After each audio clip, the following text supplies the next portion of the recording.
So, hello students, today we are going to continue our exercise 5.1 from question number 15 where we left. Question number 15 में question number 14 तक I think पहले हमने करा दिया था. Question number 15 में भी वही केस है जो क्वेश्चन नंबर 14 में था. क्वेश्चन नंबर 16 में भी सेम ही केस है. चलिए मैं क्वेश्चन नंबर 15 आपको करा देता हूँ. क्वेश्चन नंबर 16 होमवर्क में आएगा. क्वेश्चन नंबर 15 में हमारे पास है function f(x) is equal to 2x 0 4x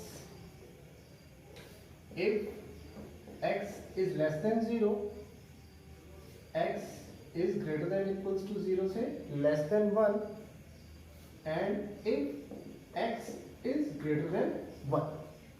हमें ये सभी की सभी कंडीशंस को देखना है और हमें क्या चेक करना है, discuss the continuity of the function. तो continuity of the function check करने के लिए सबसे पहले x इज लेस देन 0. इसी पॉइंट पर चेक करते हैं.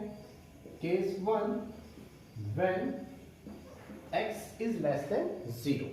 जब x इज लेस देन 0 तो हम अपनी नंबर लाइन ड्रॉ कर लेते हैं. यहाँ पर पॉइंट है 0.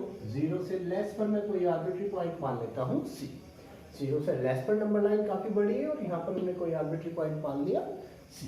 तो now limit x tends to c fx. Limit x tends to c fx. तो limit x tends to c fx less than 0 के लिए है 2x. अब मैं ये लिमिट पुट करता हूँ तो हमारे पास आ जाएगा 2c. इसका मतलब हमारा जो फंक्शन था वो अब x से किसमें कन्वर्ट हो गया, c में. तो जब limit x tends to c fx is equal to c fc आ जाता है तो सिंपली हमारा फंक्शन कंटिन्यूअस हो जाता है. तो function is continuous at x is less than 0. अब x इज लेस देन 0 के बाद x इक्वल्स टू 0 ये वाला पॉइंट आ गया. अब उस पर हम केस शुरू करते हैं. क्योंकि x इक्वल्स टू 0 की बात है इसका मतलब यहाँ पर हमारे पास एक फिक्स्ड पॉइंट है और जब फिक्स्ड पॉइंट होता है तो हम उसकी left hand side right hand side both check करते हैं. तो एट x इक्वल्स टू 0 यहाँ पर मुझे left hand limit right hand limit और फंक्शन तीनों चेक करने पड़ेंगे. सबसे पहले मैं लेता हूँ लेफ्ट हैंड लिमिट. तो लेफ्ट हैंड लिमिट आपको पता है जब हमारे पास कोई पॉइंट है तो उससे लेफ्ट की साइड जब हम चलते हैं तो वो बनती है left hand limit. Left hand limit में limit x tends to 0 minus h. 0 से माइनस की तरफ fx और जहां पर ये h है इट टेंड्स टू 0. ये किसकी तरफ मूव कर रहा है, 0 की तरफ. मतलब h जितना छोटा नंबर होगा उतना ही करेक्ट. तो limit x tends to 0 minus h fx. 0 minus h यानी 0 से लेस वो फंक्शन है हमारे पास पे 2x. या फिर अब इसकी वैल्यू पुट कर देता हूँ. Limit h tends to 0 to 0 minus h. फिर से वैल्यू पुट करेंगे तो ये आ जाएगा 0. लेफ्ट हैंड लिमिट हमारे पास में ये आ गई. अब लेफ्ट हैंड लिमिट के बाद चलते हैं राइट हैंड लिमिट की तरफ. Limit x tends to 0 plus h. अपने स्टेशनरी पॉइंट 0 से हम पॉजिटिव डायरेक्शन में चलते हैं, 0 प्लस h की तरफ चलते हैं. fx या फिर limit h tends to 0. 0 plus h यानी 0 से बड़ा है वो फंक्शन है 0. यहाँ पर वैल्यू भी रखने की कोई जरूरत नहीं है, फंक्शन हो गया 0. अब इससे नेक्स्ट हम चलते हैं लिमिट x टेंड्स टू 0. अब पॉइंट पर फिक्स पॉइंट पर भी चेक करेंगे. Limit x tends to 0 fx और यहाँ पर जब x इक्वल्स टू 0 है तो फंक्शन 0 ही आ गया. तो यहाँ पर हम क्या देखते हैं, left hand limit is equal to right hand limit equals to function. Left hand limit equals to right hand limit equals to limit x tends to 0 fx. तीनों चीजें इक्वल है तो हम कह सकते हैं कि function is continuous eight function is continuous at x equals to 0. अब x equals to 0 के बाद हम फर्दर मूव करेंगे. अब हम लेंगे next case which is case number 3. Case number 3 हमें क्या कहता है, व्हेन x इक्वल्स टू 0 पर चेक कर चुका है। when x is greater than 0 but less than 1, when x is greater than 0 but less than 1, तो greater than 0 but less than 1 इस टाइम इंटरवल के लिए इसमें फिर से हम कोई आर्बिट्री पॉइंट c ले लेते हैं और अब हम इस आर्बिट्री पॉइंट पर चेक करेंगे limit x tends to c fx या limit x tends to c। इस फंक्शन के लिए हमारे पास में सीधा दिया हुआ है इट्स 0, तो फंक्शन आ गया 0 and 0 is a constant term, so function is continuous at this interval. अब इसके बाद हम x इक्वल्स टू 1 पर मूव करते हैं। At x equals to 1 again we are having a fixed point, और अगर हमारे पास फिक्स्ड पॉइंट है तो उसकी left hand limit, right hand limit और पॉइंट 1 तीनों चेक होंगे। तो सबसे पहले हम लेते हैं लेफ्ट हैंड लिमिट LHL, वो होगी limit x tends to 1 minus h fx या limit x tends to 1 minus h। 1 minus 1 से लेस, वहां पर सिंपली हमें दिया हुआ है 1 से लेस है, अगर 1 से छोटा है तो सिंपली हम फंक्शन देख सकते हैं वो है 0। उसके बाद लेफ्ट हैंड लिमिट के बाद राइट हैंड लिमिट की तरफ चलते हैं which is limit x tends to 0 plus h 1 plus h x। Function is greater than 1।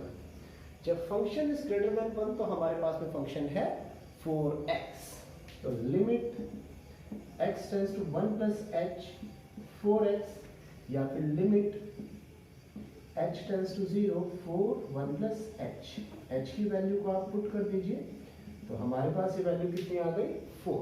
तो यहाँ पर आप देख सकते हैं left hand limit is not equals to right hand limit. Now left hand limit is not equals to right hand limit, so function is discontinuous at x is equal to 1। तो यहाँ पर हम सीधा देख सकते हैं कि function discontinuous at x equals to 1। Okay, तो अब x इक्वल्स टू 1 के बाद आगे भी मूव कर रहे हैं x इज ग्रेटर देन 1। तो case 4 when x is greater than 1, when x is greater than 1 इस केस को जरा ध्यान से देखिए। तो x is greater than 1 के लिए भी मैं कोई आर्बिट्री पॉइंट c ले लेता हूं। Now limit x tends to c fx या limit x tends to c greater than 1 के लिए फंक्शन है हमारे पास में 4x या जब हम इसको पुट करते हैं तो ये बन जाएगा 4c, और अगर 4c बन गया तो देखिए जहां पर x था वहां पर c आ गया, यानी ये फंक्शन बन गया है c में, और हम कह सकते हैं limit x tends to c fx is equal to fc। और जब ये केस आ जाता है तो function is continuous at x is greater than 1। Okay, so students question number 15 की तरह ही क्वेश्चन नंबर 16 भी है, आप इसको सॉल्व कर लीजिए, आपके लिए होमवर्क है। अब हम मूव कर रहे हैं क्वेश्चन नंबर 17 की तरफ।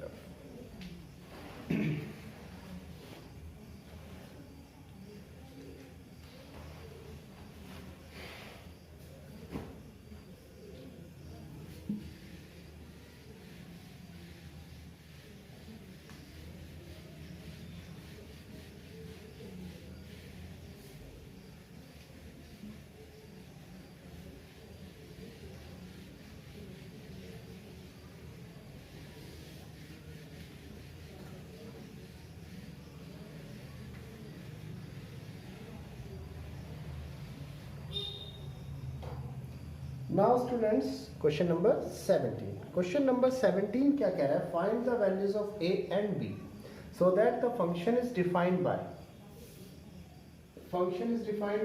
fx is equal to ax plus 1 bx plus 3 if x is less than equals to 3 and if x is greater than 3 and we have to find the values of a and b and question कह रहा है the function is continuous at x equals to 3। Question में हमें specifically दिया हुआ है कि function is continuous at x equals to 3।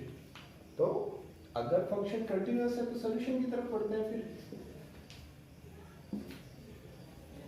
At x equals to 3, at x equals to 3 left hand limit which is limit x tends to 3 minus h f x where this h tends to 0। 3 minus h f x मतलब 3 से less, और 3 से less हमें function दिया है a x plus 1। तो limit x tends to 3 minus h, ये हमें दिया हुआ है a x plus 1। देखिए x equals to 3 पर कैसे चेक करना है, ये फिक्स्ड पॉइंट है तो left hand limit, right hand limit और फंक्शन तीनों सेम है। अब मैं इस लिमिट को रखता हूँ और h टेंड्स टू कर देता हूँ 0, तो ये हमारे पास आ जाएगा 3a plus 1। Left hand limit आ जाएगी 3a plus 1। अब लेफ्ट हैंड लिमिट के बाद राइट हैंड लिमिट की तरफ चलते हैं which is limit x tends to 3 plus h। 3 में कुछ ऐड होगा यानी वो 3 से ग्रेटर हो जाएगा, फंक्शन बन जाएगा ये वाला। चलिए इसी फंक्शन की तरफ से हमारे पास अब फंक्शन बन गया bx plus 3, या फिर limit h tends to 0 b3 plus h plus 3 यानी 3b plus 3 आ जाएगा। एंड स्टूडेंट्स इफ यहाँ पर एक चीज आ गई where our h tends to 0। If our function is continuous, if the function is continuous, then अगर फंक्शन कंटिन्यूस है तो सीधी सी बात है left hand limit equals to हो जाएगी राइट हैंड लिमिट। तो लेफ्ट हैंड लिमिट है 3a plus 1, right hand limit है 3b plus 3। यहाँ से आप जैसे भी चाहे कंडीशन को अपनी तरफ से बना सकते हैं। मेरे ख्याल से आंसर में ये है 3a equals to 3b plus 2 या a equals to 3b plus 2 by 3 b plus 2 by 3। आप चाहें तो अपनी तरफ से इसे और दूसरी फॉर्म में भी लिख सकते हैं, कोई प्रॉब्लम नहीं। सो स्टूडेंट्स क्वेश्चन नंबर 17 भी हमारा सॉल्व हो चुका है। अब फिर से मूव करते हैं क्वेश्चन नंबर 18 की तरफ, जिसमें हमें लैम्डा की वैल्यू फाइंड करनी है। आई थिंक क्वेश्चन नंबर 18 भी आप कर लेंगे, तो भी हम आगे बढ़ते हैं क्वेश्चन नंबर 19 की तरफ। क्वेश्चन नंबर 19 में कुछ अलग है, कुछ नया है, तो वो आपको कराएंगे अब। इन क्वेश्चन नंबर 19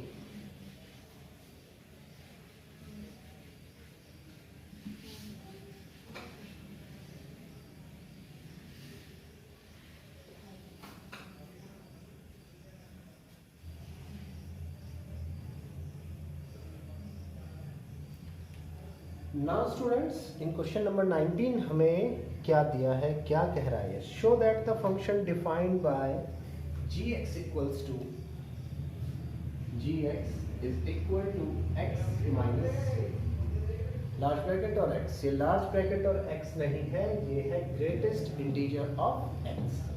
ये क्या दिया हुआ है, ग्रेटेस्ट इंटीजर ऑफ x। देखिए क्वेश्चन में भी ये दिया है, here x denotes the greatest integer। क्या चेक करना है, ग्रेटेस्ट इंटीजर, फिर x belong to the greatest integer. ये ग्रेटेस्ट इंटीजर का साइन है और हमें ये शो करना है कि this function is continuous this continuous for all integral values of for all integral values of all integral points, यानी इसे सभी इंटीग्रल पॉइंट्स पर हमें डिसकंटिन्यूअस ही शो करना है। ये शो करने से पहले आपको ये बताना बहुत जरूरी है कि ग्रेटेस्ट इंटीजर क्या होता है। देखिए ग्रेटेस्ट इंटीजर का मतलब है अगर हमारे पास कुछ इस टाइप का नंबर है 2.9, तो हम हमेशा वो इंटीजर लेंगे जो इसमें फुल है, यानी 2.9 से पहले फुल इंटीजर कौन सा है 2, तो हम यहाँ पर कौन सा इंटीजर लेंगे 2। अगर हमारे पास यहाँ पर 2.9999999999 ये है तो भी 2 ही आएगा, 3.999999 है तो भी 3 ही आएगा। इट मीन्स जब तक हम नेक्स्ट इंटीजर तक नहीं पहुंच जाते हैं तब तक हम कौन सा इंटीजर लेते जाएंगे, प्रीवियस इंटीजर ही लेते जाएंगे, चाहे हम उसके कितने भी नजदीक आ जाए, कोई प्रॉब्लम नहीं है। तो अब हमें इस फंक्शन को चेक करना है, तो हम इसे चेक करते हैं। It's question number 18 I think, it's question number 19 sorry. तो हमें इसको डिसकंटिन्यूअस चेक करना है। तो मैं मानता हूं let m be any integer, let m be any integer, कोई भी इंटीजर हमने मान लिया। अब मैं इसके लिए इसको चेक करता हूं।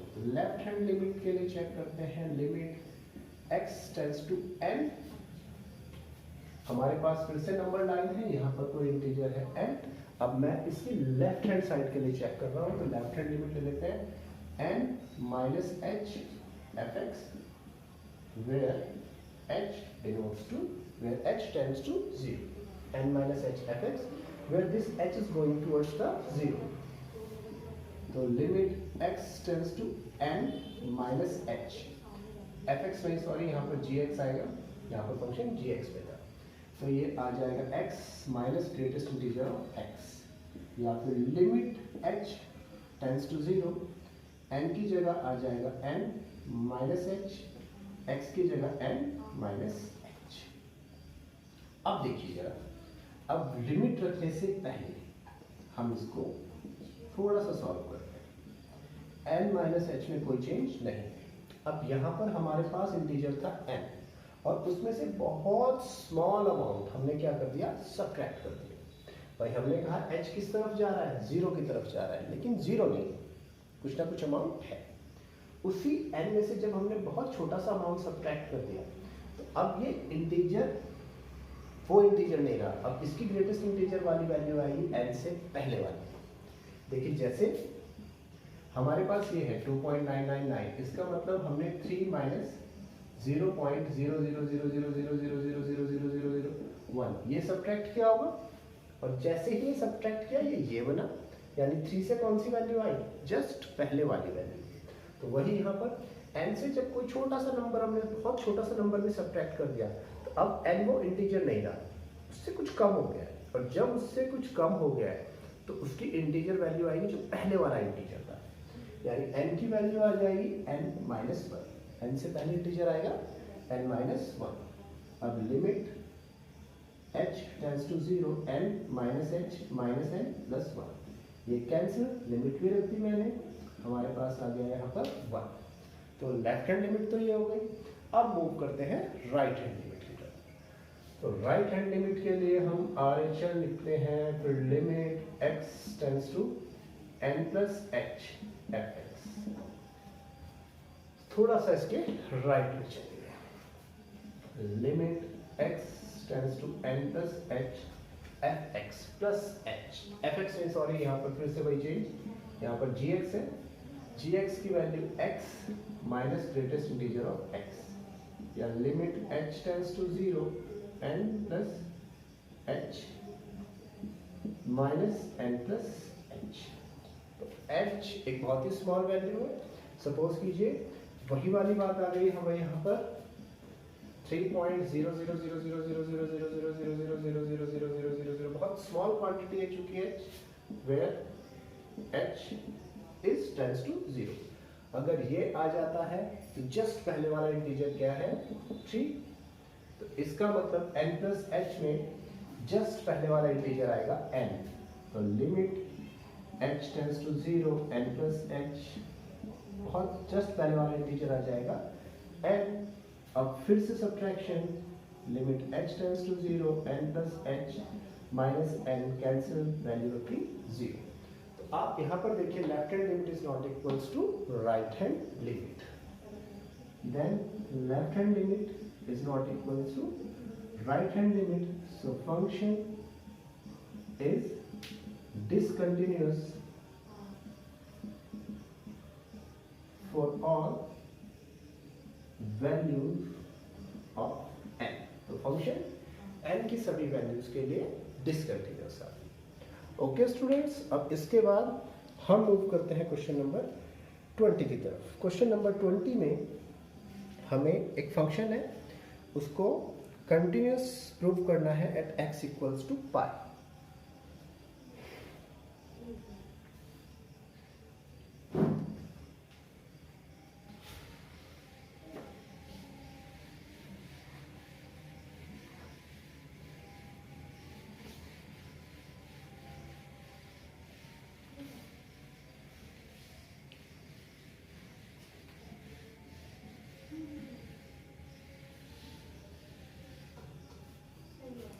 तो स्टूडेंट्स अब हम इसे कंटिन्यूअस प्रूव करेंगे at x equals to pi. तो हमारे पास एक फंक्शन है fx is equal to x square minus sine x plus five and show करना है it is continuous at x is equal to pi. वैसे तो ज़्यादातर स्टूडेंट इसे इजीली कर सकते हैं, ऐसी कोई बहुत बड़ी चीज़ नहीं है, लेकिन फिर भी मैं आपको करा देता हूँ क्योंकि कुछ स्टूडेंट्स पाई देख के घबरा जाएंगे। तो अब हम लेफ्ट हैंड लिमिट की तरफ चलते हैं। Limit x tends to pi minus h fx where this h tends to 0। तो limit x tends to pi minus h fx x square minus sine x plus five, या फिर limit h tends to 0 pi minus x whole square minus sine pi minus h plus five. Okay, अब sine pi minus h की क्या value होगी उसको देखिए आप। अगर आपको याद हो a s t c 0 pi by 2 pi 2 pi sorry 3 pi by 2 and 2 पाई, तो पाई माइनस में जब हम जाएंगे तो ये साइन का अपना ही हाउस है। तो हमारे पास आ जाएगा limit h tends to 0 pi minus h का होल स्क्वायर, अपना ही हाउस है तो साइन चेंज नहीं होगा, ये बन जाएगा साइन h प्लस पाई। अब मैं वैल्यू पुट कर देता हूँ, तो ये बनेगा पाई माइनस 0 का स्क्वायर साइन 0 प्लस फाइव, ये बन जाएगा पाई स्क्वायर साइन 0 की value 0 plus five. Left hand limit तो ये हो गई। अब राइट हैंड लिमिट के लिए चलते हैं। Limit x tends to pi plus h fx, pi plus h positive value के लिए चाहिए, तो हम limit x tends to pi plus h fx, it means x square minus sine x plus five, x के place पर रख देंगे pi plus h। तो limit x tends to pi plus h pi plus h whole square minus sine pi plus h plus five, या limit x tends to pi plus h pi plus h whole square minus sine pi plus, यानी हम पाई से आगे बढ़ रहे हैं और ये 10 का हाउस है, इसका मतलब इसका साइन चेंज, माइनस हो जाएगा और माइनस यहाँ हो जाएगा प्लस, ये h आ गया प्लस 5। अभी घबराइए नहीं, h की वैल्यू रखते ही सेम आ जाएगा। लिमिट h टेंड्स टू, यहाँ पर मैंने वैल्यू रखी थी, यहाँ पर लिमिट h टेंड्स टू 0। अब जैसे ही मैं वैल्यू रखता हूँ पाई प्लस 0 का स्क्वायर प्लस साइन 0 प्लस 5, तो साइन 0 की वैल्यू होती है 1, तो यहाँ पर आएगा पाई स्क्वायर प्लस पाई। तो हमारे पास लेफ्ट हैंड लिमिट हो गई, राइट हैंड लिमिट हो गई। अब फंक्शन को मैं limit x tends to pi F X पर ही चेक कर लेता हूँ, which will become x tends to pi F X, it means sine square X square minus sine X plus 5। Value put करते हैं, ये बन जाएगा pi square minus sine pi plus 5, sine pi की वैल्यू 0 हुई तो पाई स्क्वायर प्लस 5 बन गया। ओके, तो यहाँ पर हमारे पास आया left hand limit is equal to right hand limit equal to value of function. तो हमारे पास है left hand limit is equal to right hand limit is equal to limit x tends to a fx, और जब तीनों condition satisfy हो गई तो so function is continuous at x equals to pi. तो function x equals to pi पर continuous आ गया। Okay,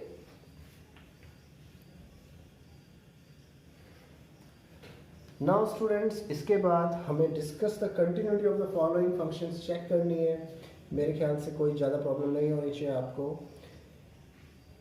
इसको सी रख कर भी कर सकते हैं और फार्मूला से भी कर सकते हैं आप इसे। चलिए फार्मूला से करने में तो देर लगेगी, मैं आपको इसको कल ही कराऊंगा क्वेश्चन नंबर 21 को। आज का वीडियो यही फिनिश कर देते हैं, बाकी कल। If you like the video please like share and subscribe. Thank you.